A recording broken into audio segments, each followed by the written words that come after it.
Going on? So every week I do like a review of something that, like a tape or something that I have or a music. And this one is going to be the Saturday Night Fever soundtrack. Oh, remember the days when a soundtrack was a way of life. It go hand in hand with a movie. And this one is one of the most iconic ever. I always love this movie. The thing about Saturday Night Fever, you follow those cats around that whole scene. And in some ways, it was like a precursor to The Sopranos, the whole thing on the scenes, but it was so raw and so real. But the pulse of the beat was that music. And those three guys, the Bee Gees standing behind John Travolta, they provided the soundtrack. Pretty much so much classic material here. The Bee Gees were a standard.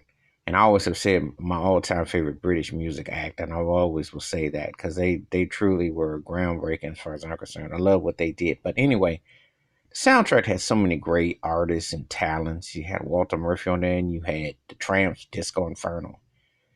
But the Bee Gees, "Staying Alive" is still one of the greatest pop songs ever. You Should Be Dancing, incredible. More Than a Woman, which was done by the Bee Gees and Tavares, is on here. If I Can't Have You, Yvonne Elliman. So many great pieces of music. MFB on here. So many great instrumental breaks and so many songs that not only captured the aura of the sound and the time, and I was with the movie, but it was just so fitting. It's just like one of those things that you know. And what can you say? I mean, Saturday Night Fever was a way of life. I mean, with the butterfly collar and the whole nine, it was a way of life. But it was also a reminder of just great production, great harmony, how everything came together.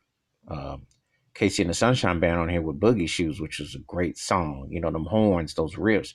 And a lot of times people associate with disco just the four on the floor, but when people really put in some songwriting and some music, you had some strong musicality as well. It wasn't just a quickie and I'm bouncing off the floor with some depth to it. So um, this soundtrack has held up really, really strongly. It's one of them soundtracks that and that was back in the day when the iconic poses and everything, and it was just as much as important as who starred in the movie as who was doing the music. And this is one of those soundtracks that went hand in hand. Um, Caught the Bee Gees at their peak and their prime, and it was just a balance of great songs, great energy, um, great arrangements, great production.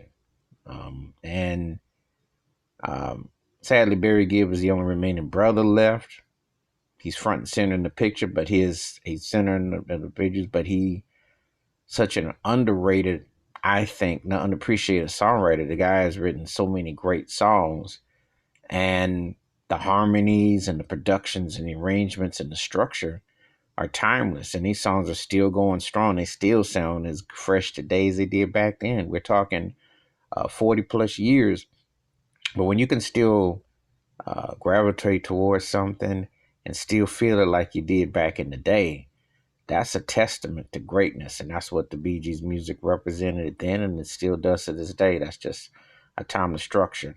And again, this soundtrack, which wildly successful. Remember, this was the biggest selling album before Thriller came along with Michael Jackson's Thriller. So that should tell you. And Michael was definitely inspired by this. And the Bee Gees, they've had a long history and relationship together. So greatness knows greatness and respects greatness. But this was definitely a standard, and it still represents to this day. So this is my weekly take on music that I'm listening to, and that it still sounds fresh and still vibrant. And um, where does this for you? Where does Saturday Night Fever rank soundtrack wise for you all time?